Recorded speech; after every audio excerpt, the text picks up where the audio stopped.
లలిత jewellers వారి double ధమాకా offer. అన్ని బంగారు నగలపై తరుగులో 1% తగ్గింపు. పాత బంగారు నగల ఎక్స్చేంజ్ పై గ్రాముకు 150 రూపాయలు అదనంగా పొందండి.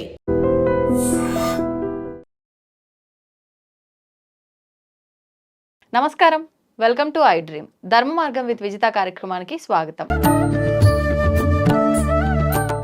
ప్రస్తుతం మనతో పాటు ఉన్నారు ప్రముఖ జ్యోతిష పండితులు, ఆధ్యాత్మికవేత్త వీరాపురపు సుబ్రహ్మణ్య స్వామి గారు. ఇప్పుడు వారితో మాట్లాడి మరిన్ని విషయాలు వివరంగా తెలుసుకుందాం. నమస్కారం అండి. శుభాశీస్సులండి. శ్రావణ మాసం రాబోతోంది. అంటే మనకి శ్రావణ మాసం అంతా కూడా ఆధ్యాత్మిక భావనలతో నిండిపోయే ఒక మాసంగా మనం చెప్పుకుంటూ ఉంటాం. ఆడవాళ్ళంతా చాలా చక్కగా ప్రతి నిత్యం కూడా దీపారాధనలు అని రకరకాల వ్రతాలు, నోములు ఇలాంటివన్నీ ఆచరిస్తూ ఉండే మాసం ఈ మాసం. మరి ఇంత విశేషమైన మాసం వచ్చింది అని అంటే దానికన్నా ముందర మనం చేసుకోవాల్సిన కొన్ని పనులు, కొన్ని నియమాలు ఇలాంటివన్నీ కూడా ఉంటాయి కదండి. మరి శ్రావణ మాసం రావడానికి ముందర అంటే అమావాస్య ముందు రోజు శుభ్రం చేసుకోవడానికి కుదరదు. ఇవన్నీ మనం ఇంట్లో వస్తువులు కానివ్వండి, ఇల్లు కానివ్వండి, పూజా మందిరం కానివ్వండి, ఎప్పుడు శుభ్రం చేసుకుంటే బాగుంటుంది అంటారు? మనకు అమావాస్య వచ్చింది, స్టార్ట్ అవుతుంది శ్రావణ శుక్రవారం. అవునండి, మొదటి శుక్రవారము నిజంగా మంచి శుభారంభం అనుకోవచ్చు కదా. శుభారంభం. శ్రావణ శుక్రవారం అనేది మొదట ప్రారంభం అవుతుంది. అయితే అమావాస్యలో మీరు అన్నట్టుగా ముందు మనము ఏదైనా సరే వ్రతం కానీ నోములు కానీ ఏదైనా చేసే ముందు అంటే ప్రతిరోజు ప్రతినిత్యం మనం ఎట్లా స్నానం ఆచరిస్తామో అదేవిధంగా మన ఇంటిని కూడా ముందుగా శుభ్రపరచుకోవాలి అంటే ముఖ్యంగా చెప్పాలంటే మనము ఇంటిని శుభ్రపరిచేటప్పుడు నీళ్ళల్లో పసుపు వేసి ఇల్లంతా కూడా శుభ్రపరచుకుంటే ఆ పసుపుతో మన కొంచెం ఒక బకెట్ నీళ్ళు అందులో చిటికెడు పసుపు వేసి ఇల్లునంతా కూడా శుభ్రం చేసుకున్నామంటే దానివల్ల ఏమవుతుందంటే పాజిటివ్ ఎనర్జీ ఏర్పడుతుంది ఇంట్లో ఎటువంటి నెగిటివ్ ఉన్నా కూడా, ఎటువంటి దోషాలు ఉన్నా కూడా వైదొలిగిపోతాయి చక్కగా. ఆ పసుపు అనేది యాంటీబయాటిక్, సైంటిఫిక్గా కూడా మనకు ఆధ్యాత్మికంగా కూడా అది శుభ పరిణామం, సూచకం కూడా. అలాగే మనము ముఖ్యమైన విషయాలలో మనము ఇల్లునంతా కూడా శుభ్రపరచుకోవడం, పసుపుతో శుభ్రపరచుకున్నట్టు అయితే మనకు గురుబలం కలుగుతుంది. ఆ ఇంటికి వాస్తు శాస్త్ర ప్రకారంగా స్థానబలం కలుగుతుంది. అంటే ఏమన్నా వాస్తు దోషాలు ఉన్నా కూడా అవన్నీ బ్యాలెన్స్ అవుతాయి. వాస్తు ప్రకారంగా కూడా ఎటువంటి లోపాలు ఉన్నా కూడా ఆ లోపాలన్నీ కూడా శుభ్రమవుతాయి. ఇదే కాకుండా మనము ప్రతిరోజు ప్రతినిత్యం మనం బయట తిరిగి ఇప్పుడు రాగానే డైరెక్ట్ ఇండ్లకి వెళ్ళిపోతుంటాం. అవునండి, అవును. బయట కడుక్కునే వీలు ఉండదు కాబట్టి బయట ఏంటంటే నిత్యం 24 గంటలు ఉమ్ము అంటే ఎంగిలి, మలమూత్ర విసర్జన అన్నీ కూడా తొక్కుకుంటూ వస్తుంటారు, గల్ల అంటారు. ఇవన్నీ 24 గంటలు బయట తిరిగి నేరుగా ఇంట్లోకి వస్తుంటారు. మరీ ఏం చెప్పాలంటే నగరాల్లో ఉన్న చెప్పులతోటి ఒకటి కూడా లోపలికి వెళ్ళిపోతుంటారు. ఎక్కడ బయట ఉన్నటువంటి ఆ నెగిటివ్ అంతా కూడా మనం నిత్యం ఇంట్లోకి తీసుకొస్తూ ఉన్నాం ప్రతిరోజు కూడా. దానివల్ల ఏమవుతుందంటే ఇంట్లో చెడు కళలు, దుస్వప్నాలు, చికాకులు ఇంట్లో ఇవన్నీ కూడా తరచూ ఎక్కువైపోతుంటాయి. అంతే కదా. ఇప్పుడు మనం స్నానం చేయకనా అంటే 2 రోజులు స్నానం చేయకపోతే ఏమవుతుంది, శరీరం నుంచి దుర్వాసన వస్తుంది, చెమట వాసన వస్తుంది, శరీరం అంతా మలీనం, జిడ్డు అవుతుంది. అలాగే మనము బయటంతా తిరిగి ఆ చెప్పులతో కూడా ఇళ్ళకి వెళ్ళిపోతుంటాం. అలాంటప్పుడు ఇల్లు అంతా అపవిత్రం అవుతుంది, ఇల్లంతా కూడా అపవిత్రమే అవుతుంది. అందుకనేసి మనమే కాకుండా బయట వ్యక్తులకు వచ్చిపోతూ ఉంటారు. కాబట్టి ముందు ఇంటిని శుభ్రపరచుకునే ముందు పసుపు వేసి నీళ్ళల్లో శుభ్రం చేసుకున్నట్టు అయితే అటువంటి నెగిటివ్ అంతా కూడా వైదొలిగిపోతుంది. చక్కగా మన స్నానం చేస్తే శరీరం అందంగాను, ఫ్రెష్గాను, శుభ్రంగాను అన్ని మనం మళ్ళీ అద్దంలో చూసుకుంటూ ఉంటాం మన ముఖాన్ని, నేను అందంగా ఉన్నానా లేనా అని అన్నట్టుగా మన ఇల్లు కూడా అందంగా మారుతుంది, అందంగా తయారవుతుంది. రెండోది వచ్చేసి వాస్తు దోషాలు అనేది పూర్తిగా వెళ్ళిపోతాయి. అందులో మన ఇంట్లో కూడా ఎటువంటి దుమ్ము, ధూళి అంటే ఆత్మదోషాలు అంటారు కూడా, ఇటువంటివన్నీ కూడా వైదొలిగిపోతాయి. ఇల్లు చాలా శుభ్రంగా అవుతుంది, ఫ్రెష్ అవుతుంది. ఆ ఇంట్లో మనకు మనశ్శాంతి కలుగుతుంది. ఇల్లు నీట్గా ఉంటే ఆటోమేటిక్గా ప్రశాంతత వేరు ప్రశాంతత కలుగుతుంది. అవునండి. మనశ్శాంతి, ప్రశాంతత అనేది ప్రతి ఒక్కరు కోరుకునేది అదే. ఉమ్, నేను మనశ్శాంతిగా ఉండాలి, నేను ప్రశాంతంగా ఉండాలి అవును. అని ప్రతి ఒక్కరు ఉంటుంది. కోరుకుంటుంటారు. మనకు ఇంట్లో మనశ్శాంతిగా కలగాలంటే ఈ చిన్న చిన్న రెమెడీస్ ఇంపార్టెంట్. ఉమ్, ఇది చిన్న రెమెడీ కాదు, ఇది పెద్ద రెమెడీనే. ఆ, కాకపోతే చిన్నగా మనం ఇంట్లో మనం ఖర్చు పెట్టే పనులు కాదు కాబట్టి అవును. చిన్న పరిష్కార మార్గం మనకు పెద్ద ఆనందాన్ని ఇస్తుంది. అవును. ఇప్పుడు మరి అంటే ఇల్లు అంటే ఈ రకంగా శుభ్రం చేస్తున్నాం. పూజ మందిరం విషయానికి వస్తే ముందు రోజు అమావాస్య. అవును, ఆ రోజు శుభ్రం చేయడానికి లేదంటారు అమావాస్య రోజు. అవునండి. ఆ రోజున శుక్రవారం అవుతుంది. శుక్రవారం రోజు కూడా కాదు, కాదు, చాలా వరకు మనం శుభ్రం చేయలేం కదా. లేదు, అదేం లేదండి, చేసుకోవచ్చా ఆ రోజు? చేసుకోవచ్చు. మీరు అడిగిన ప్రశ్న చాలా మంచిదే. ఎందుకంటే అమావాస్య నెగిటివ్ అనేది ప్రపంచం అంతా ఉంది కాబట్టి ఆ గడిలో చేసుకోకూడదు. ఆహా. అమావాస్య అయిపోయిన తర్వాతనే మళ్ళీ శుభ్రం చేసుకోవాలి. మరుసటి రోజు పాడ్యమి తిథి, అది శుక్రవారమా మంగళవారమా లేకపోతే ఏ వారం అనేది సంబంధం లేదు. ఓ, ఇప్పుడు మనం ఏ రోజైనా స్నానం చేయకుండా ఉండంగా, ఉండము. అట్లాగే ఇల్లు కూడా అంతే. ఇంకా కూడా చెప్పాలంటే మనం చెప్పే వాళ్ళే కూడా కొంతమంది శుక్రవారం చేయకూడదు, మంగళవారం చేయకూడదు అని చెప్తారు. శుక్రవారం అన్నం తినకూడదు, మంగళవారం కూడా అన్నం తినకూడదు అంటే ఒప్పుకుంటారా? అంటే ఆహారం, అవును అవును, మీరు అన్నది అదే కదా, కరెక్టే. ఆహార వ్యవహారాలే కదా. ఉమ్, అలాగే శుభ్రత లేకుండా ఏది చేస్తావు నువ్వు? ఉమ్, నువ్వు వంట చేయాలన్నా కూడా నువ్వు శుభ్రతగా స్నానం చేస్తేనే ఉండాలి. కదా అవును. వంట చేయగలవు. మన పూర్వ ఆచారం ప్రకారం 3 పూట్ల స్నానం చేయాలి. మడి ఆచార ప్రకారం ఆ, ఉదయము స్నానం చేయాలి, తల స్నానమే ఆహా, ప్రతినిత్యం. 3 పూట్ల కూడా. ఓ, ఆ, ఆడవారైనా ఆ, మగవారైనా? పూర్వ ఆచార ప్రకారం ఇది. ఓకే. ఉదయం మనము సూర్యోదయానికి ముందే తల స్నానం చేస్తారు. ఉమ్, చేసిన తర్వాతనే ఏదైనా వంట వార్పు చేయడం, ఇల్లు శుభ్రపరచుకోవడం కానీ ఏదైనా చేస్తారు. ఓకే. తర్వాత మళ్ళీ మధ్యాహ్నం మడితోనే ఉమ్, వంట చేయాలి. అప్పుడు కూడా స్నానం చేసే వంట చేస్తారు 2 పూటల. ఆహా. సాయంత్రం మళ్ళీ సూర్య అస్తమయం కాకతలికే మళ్ళీ స్నానం చేయాలి. అది ఏ వారం సంబంధం లేదే. ఉమ్, 3 పూట్ల స్నానం ఆచరిస్తేనే వాళ్ళు పూజకి అర్హులు, ఉమ్, వంట చేయడానికి కూడా అర్హులు. ఎందుకంటే వాళ్ళ శరీరం అంతా కూడా శుభ్రంగా ఉంటుంది కాబట్టి, మలినం ఉండదు కాబట్టి ఉమ్, వాళ్ళు చేసిన వంటని దేవుడికి నైవేద్యంగా కూడా సమర్పిస్తారు. Okay okay. ముందుగా వాళ్ళు చేసిన వంట శుభ్రంగా ఆ, ఆల్రెడీ శుద్ధి అయిపోయి వండుతారు ఉంటారు కాబట్టి కాబట్టి నివేదన చేస్తారు. వాళ్ళు చేసే వంట కూడా భగవంతుడికి, దేవునికి నివేదన సమర్పిస్తారు. ఉమ్, మనకు ఉదయము మధ్యాహ్నం కూడాను, ఆ, సాయంత్రం అంటే అది వాళ్ళ ఇది. అవును. సూర్య అస్తమయం కాకతలకే తలస్నానం చేయాలి. ఉమ్, ఉమ్, ఉమ్, ఆ తలస్నానం చేయకుండా ఉంటే మనకు శరీరం నుంచి చెమట, జిడ్డు అంతా వస్తుంటుంది. మనం పైకి మాత్రమే స్నానం చేస్తాము, తలకు చేయము. తలలోంచి వచ్చినటువంటి ఆ చెమట, ఆ జిడ్డు, ఆ దుర్వాసన పూజకి పనికిరాని పువ్వులాగా, ఉమ్, ఉమ్, ఉమ్. పూజకి పనికిరాని పువ్వు. పువ్వు అన్నమాట. ఉమ్. అలా అర్ధ స్నానంతో పూజకి పనికిరారు. కానీ అంటే కొన్ని సందర్భాల్లో కొంతమంది చెప్తూ ఉంటారు కదా, నిత్యం ఆడవాళ్ళకి తలస్నానం పనికిరాదు. అవన్నీ మనం ఎవరికి తోచింది వాళ్ళు చెప్పుకోవడం. ఉమ్, ఎవరికి తోచింది వాళ్ళు చెప్పటం. అంటే ఎవరికి అర్థమైంది వాళ్ళు చెప్పుకోవడము, ఎవరికి తోచింది వాళ్ళకి చెప్పడము. ఉమ్, లేదంటే మనం ఏదో ఒకటి చెప్పాలి కాబట్టి, మీరు అడిగారు నేను ఏదో ఒకటి చెప్పాలి కాబట్టి చెప్పడము. ఉమ్, లేదు తలస్నానం ఆచరిస్తే సిరి సంపదలు పోతాయి అని అంటే, ఆ, పూజకే పనికిరాని పువ్వుని మనం ఏమనాలి మరి? ఉమ్, ఎలా సిరి సంపదలు పోతాయి? అదే కదా. సంబంధం లేదు. సిరి సంపదలు పోతాయి అనడానికి ఏంటి అంటే, శుక్రవారం పూట ఉమ్, మనము సాయంత్రం పూట ఏదైనా సరే మన ఇంటి నుంచి ఏదైనా ఎవరికైనా వస్తువు ఇవ్వడం కానీ, ఉమ్, ధన రూపంలో కానీ, ధాన్య రూపంలో కానీ, ఆహా, వీటికి మాత్రమే వర్తిస్తుంది. ఓకే. స్నానానికి పూజకి సంబంధం లేదు. అది నిత్య కృత్య కర్మలు. ఓ, ఎవరికైనా సరే, చెప్పే వాళ్ళకైనా, ఉమ్, చెప్పని వాళ్ళకైనా, చూసే వాళ్ళకైనా, ఆచరించే వాళ్ళకి. ఆచరించే వాళ్ళకైనా, ఎవరికైనా కూడా అది పవిత్రం.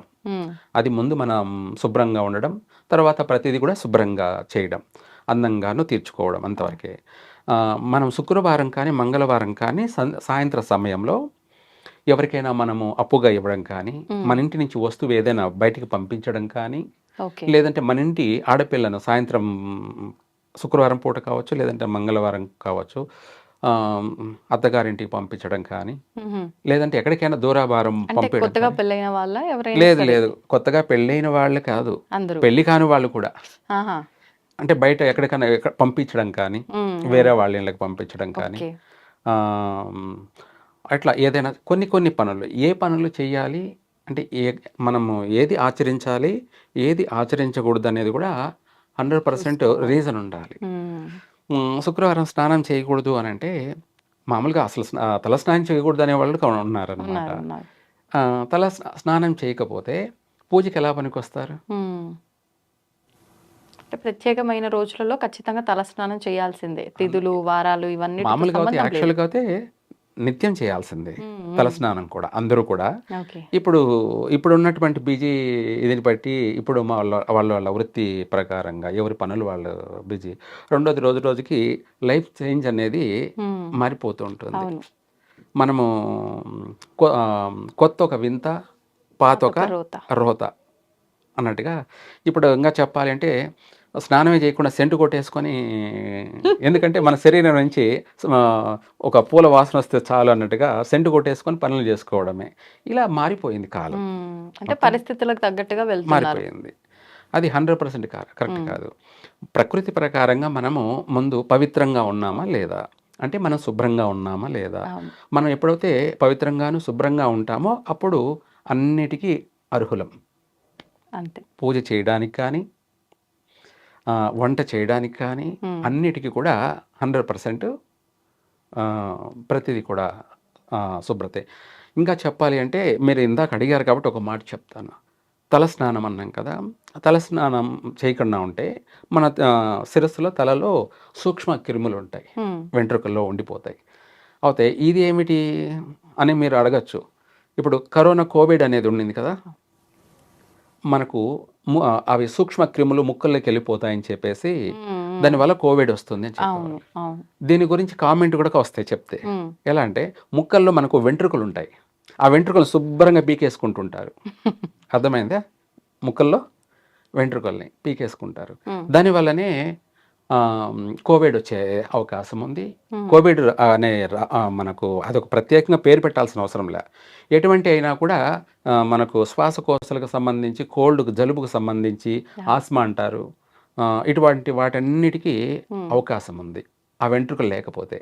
ఆ వెంట్రుకలు కానీ ముక్కుల్లో బాగా ఉన్నాయనుకోండి, ఎటువంటి డస్ట్ అయినా సరే, ఎటువంటి క్రిములైనా సరే అక్కడ వెంట్రుకల దగ్గరే ఆగిపోయి మన అది డ్రై అయిపోయి ఉంటలు కట్టేస్తుంది. దాన్ని మనం తీసేసుకుంటే అక్కడ ఫిల్టర్ చేస్తుంది. ఏమిటి? ఫిల్టర్ అవుతుంది. ఫిల్టర్ అవుతుంది, ఇక్కడే ఫిల్టర్ అయిపోతుంది. అదే మనము హెడ్లోకి, తలలోకి వెళ్ళిపోతే ఏమవుతుందంటే అది ప్రమాదంగా మారే అవకాశం ఉంది, ఇన్ఫెక్షన్ అయ్యే అవకాశం ఉంది, దానికి ఆపరేషన్లు జరిగేంత సమస్యలు ఉన్నాయి. ఒక వెంట్రుకల గురించే మనం ఆలోచించేస్తే ఎంత పెద్ద ఇది ఉందో చూడండి, ఇష్యూ ఉంది. దాన్ని మనము అన్నిటినీ కూడా శుభ్రపరచుకోవడం అనేది ముఖ్యము, ఇంపార్టెంట్. ఆరోగ్యమే మహాభాగ్యము, ఇది ఇంపార్టెంట్ ఎవరికైనా కూడా. అయితే శ్రావణ మాసంలో ముందుగా అలాగే మనం ఇందాక అనుకుంటున్నట్టుగా ఎవరైనా సరే మనం ఇంటిని శుభ్రపరచుకున్న తర్వాత ఈ శ్రావణ మాసం ప్రారంభమవుతుంది కాబట్టి ఆ రోజు నుంచి 15 రోజులు, అంటే పాడ్యమి మొదలుకొని శ్రావణ మొదటి 15 రోజుల, అంటే పౌర్ణమి వరకు శుద్ధపక్షము, శుక్లపక్షం అంటారు. చంద్రుడు రోజు రోజు అభివృద్ధి చెందే సమయము. ఆ సమయంలో మొదటి శుక్రవారం నుంచే ప్రతిరోజు కూడా, అలాగే మనకు నాగల చవితి వస్తుంది కాబట్టి మంచిది. ఆ పాడ్యమి మొదలుకొని సుబ్రహ్మణ్య స్వామిని ఆరాధిస్తారు ఎక్కువ శాతము. పాడ్యమి, విదియ, తదియ, చవితి, పంచమి, షష్ఠి 6 రోజులు నాగారాధన చేస్తారు. 6 రోజులు చేస్తారు. 6 రోజులు అంటే షణ్ముఖుడిని పూజించడం అనమాట. దాన్ని మనము సుబ్రహ్మణ్య స్వామి అన్ని చోట్ల ఉన్నారు కాబట్టి ఎక్కడైనా సరే పుట్టలు ఉంటాయి, నాగశిలలో ప్రతిష్ఠ చేయబడినటువంటి విగ్రహాలు ఉంటాయి కాబట్టి ఆ 6 రోజులు కూడా మనము పూజ చేసుకోవచ్చు. అయితే ఇక్కడ ముందుగా మనము మన అష్టదరిద్రం ప్రక్షాళన కావాలన్నా, మనకు పట్టి అటువంటి ఏలేనాడు శని కావచ్చు, అష్టమ శని కావచ్చు, అర్ధాష్టమ శని కావచ్చు, అంటే గ్రహ దోషాలు గ్రహ ఏవైనా పీడలు ఏవైనా సరే, ఆహా. శత్రు దోషాలు అంటారు, శత్రు వినాశనం అలాగే నరదృష్టి ప్రక్షాళన, ఇటువంటివన్నీ కూడా ప్రక్షాళన జరగాలంటే ఆవు పాలు తీసుకొని పచ్చి పాలు కాంచకుండానే ప్రతిరోజు స్నానం చేసే ముందు మనము తలపైన పచ్చి పాలతోటి స్నానం చేసి ఆ తర్వాత చల్లనీళ్ళతో స్నానం చేయాలి. అలా చేసినట్టయితే వాళ్ళ శరీరంలో పాజిటివ్ పెరుగుతుంది. అంటే గ్రహపీడలన్నీ కూడా వైదొలిగిపోతాయి, నరదృష్టి కూడా వైదొలిగిపోతుంది చక్కగా. వాళ్ళు వాళ్ళ యొక్క పవిత్రులు అవుతారు. వాళ్ళ జన్మత అంటే మనకు పైన శరీరం మాత్రమే శుభ్రం కావడం కాదు, తలరాత కూడా ప్రక్షాళన జరుగుతుంది. విధి రాత ప్రక్షాళన జరుగుతుంది. అలా చేశారంటే పూర్తిగా వాళ్ళు 100% పవిత్రులు అవుతారు. ఎందుకంటే దానికి ముందు సాధారణ వీళ్ళందరూ ప్రతిరోజు మాంసాహారాలు అవి ఇవి చేసుకొని తినవాళ్లే కాబట్టి ప్రతిరోజు కూడా దాని నుంచి కూడా వాళ్ళు ఆ యొక్క మైల నుంచి కూడా బయటపడతారు. చక్కగా ఆ పాలతోటి ప్రతిరోజు కూడా తలస్నానం చేసి గుడికి వెళ్ళి నాగప్రతిష్ఠ చేసినటువంటి విగ్రహాలు కానీ లేదా పుట్టు చుట్టూ కానీ తిరిగి రావడం కానీ, లేదా వాళ్ళు ఏదైనా రోజు కుదరని పక్షాన వాళ్ళు చేయాలనుకున్న రోజు కానీ, లేదంటే శుక్రవారం రోజు వరలక్ష్మి వ్రతం చేస్తుంటారు కాబట్టి శుక్రవారం రోజైనా సరే కనీసం ఆ పచ్చి పాలతోటి స్నానం చేస్తే 100% పూర్తిగా వాళ్ళు దరిద్రం నుంచి బయటపడతారు. అంటే ఆడవారు ఒక్కరేనా అండి? ఎవరైనా చేయొచ్చు, చిన్నపిల్లలైనా చేయొచ్చు, మగవాళ్ళు చేయొచ్చు, ఆడవాళ్ళు చేయాలి. ఓకే.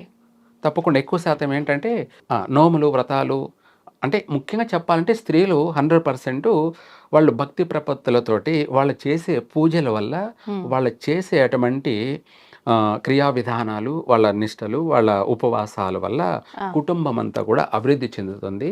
వాళ్ళ చేసిన పూజా ఫలం అనేది భర్తకి వర్తిస్తుంది, పిల్లలకి భర్తకి వర్తిస్తుంది. కాబట్టి ఇంటి ఇల్లాలనేది ఇంపార్టెంట్గా ఈ పచ్చి పాలు వచ్చేసి ఒక 1/2 లీటర్ అయినా సరే, 1/2 లీటర్ అయినా సరే, ఎవరెవరు స్తోమతను బట్టి వాళ్ళు తగ్గట్టుగా వాళ్ళు స్నానం ముందుగా పచ్చి పాలను కాంచకుండానే స్నానానికి వెళ్ళినప్పుడు ఆ పచ్చి పాలను తల మీద స్నానం చేసుకొని ఆ నీళ్ళల్లో కూడా కాస్త పసుపు వేసుకొని స్నానం చేస్తే వాళ్ళ అష్టదరిద్రం అంతా కూడా వైదొలిగిపోతుంది. ఏలేనాటి శని కూడా ఉపశమనం కలిగి తీరాల్సిందే. ఏలేనాటి శనితోటి ఎవరైతే బాధపడుతున్నారో, అష్టకష్టాలు పడుతున్నారో, ఆరోగ్యపరమైనటువంటి సమస్యలతోనూ, ఆర్థికపరమైనటువంటి సమస్యలతోనూ, మానసిక పరమైనటువంటి రోగాలతోనూ ఎవరైతే బాధపడుతున్నారో అవన్నీ కూడా తొలగిపోతాయి. చక్కగా 3 పూలు 6 కాయల్లా వాళ్ళ కుటుంబ జీవితము అభివృద్ధి చెందుతుంది. ఇది ప్రతి ఒక్కరు చేస్తే తప్పకుండా బాగా కలిసి వస్తుంది. ఓకే. అంటే ఇల్లు శుభ్రం చేసుకోవడంతో పాటు మనకున్న ఇబ్బందులు తొలగిపోవాలంటే ఇలాంటి విధానాన్ని ఆచరిస్తే బాగుంటుంది, ప్రత్యేకించి శ్రావణ మాస ప్రారంభంలో. ధన్యవాదాలండి. సర్వే జన సుఖినో భవంతు. తవ్వుతూనే శివలింగం సరే దాన్ని అట్లా కప్పేసేయండి, చూపించదండి. Krishna is there. మూర్తి పూజ కాదు, సాక్షాత్ బ్రజేంద్ర నందన భగవాన్ ఉన్నారు మూర్తిలో.